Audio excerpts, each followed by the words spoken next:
Nous allons entamer la discussion générale avec comme premier orateur M. Franck Alizio pour 5 minutes.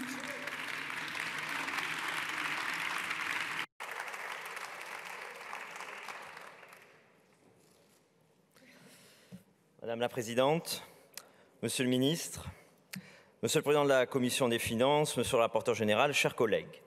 Nous nous retrouvons pour l'examen en nouvelle lecture du projet de loi de règlement du budget et d'approbation des comptes de l'année 2021 qui a été rejeté par le Sénat.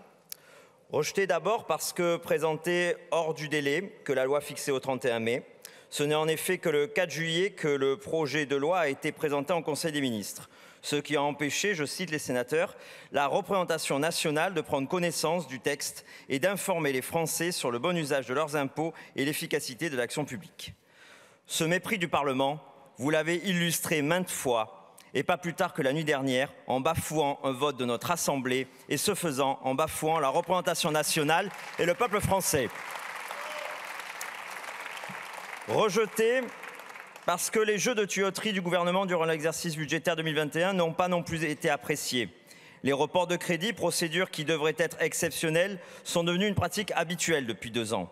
Ces pratiques constituent, je cite le rapporteur de la Commission des finances au Sénat, des procédures d'exception qui portent atteinte à l'autorisation parlementaire qui doit avoir lieu sur un exercice donné.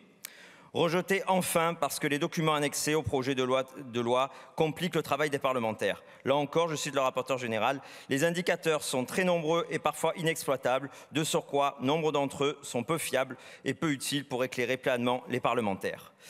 Mais ce projet de loi est surtout révélateur de vos errements et de vos échecs en la matière sur les 5 dernières années, voire sur la dernière décennie. En matière de dépenses publiques d'abord, comme chaque fois depuis des décennies, l'ensemble des dérapages budgétaires ont été imputés à la crise, alors qu'une bonne partie doit l'être à votre mauvaise gestion de l'argent du contribuable. Vous nous répétez souvent, Monsieur le Ministre, que la France est championne du monde de la dépense publique. Mais vous y avez largement contribué. Et si encore cette dépense publique était une bonne dépense publique, fondée sur l'investissement public, dans nos infrastructures, dans nos services publics, dans nos secteurs d'avenir, sans oublier dans les missions régaliennes de l'État. Or, il n'en est rien. Le Haut Conseil des finances publiques vous a averti que la soutenabilité de la dette publique suppose une nette réduction du déficit structurel dans les années à venir, et notamment une action sur la dépense publique. Et justement, en matière d'économie, nous pouvons vous aider. Des dizaines de milliards d'euros sont à récupérer. D'abord, grâce à une lutte sans merci contre les fraudes, toutes les fraudes qui gangrènent notre pays. En stoppant la fuite en avant de notre contribution au budget de l'Union européenne, qui a été tout simplement multipliée par 4 en moins de 20 ans.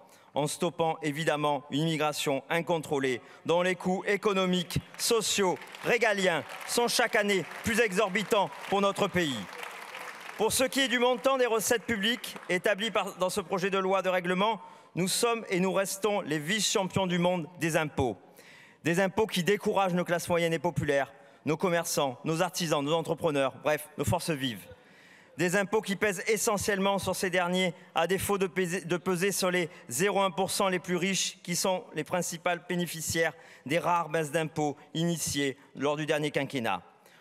Au fond, vos priorités politiques et budgétaires révèlent qu'il n'y a entre vous et votre opposition d'extrême gauche qu'une différence de degré et non de nature. Alors que votre bilan depuis 10 ans peut se résumer à plus d'impôts pour plus d'immigration, le projet de votre opposition d'extrême gauche se résume, lui, à encore plus d'impôts pour encore plus d'immigration. Preuve, s'il en était nécessaire, que la seule opposition crédible dans cet hémicycle est celle du groupe Rassemblement national et le seul projet d'alternance crédible, celui porté par Marine Le Pen. Alors, Monsieur le Ministre, une nouvelle fois, nous ne voterons pas ce projet de loi, fruit de vos erreurs passées et à venir. Merci.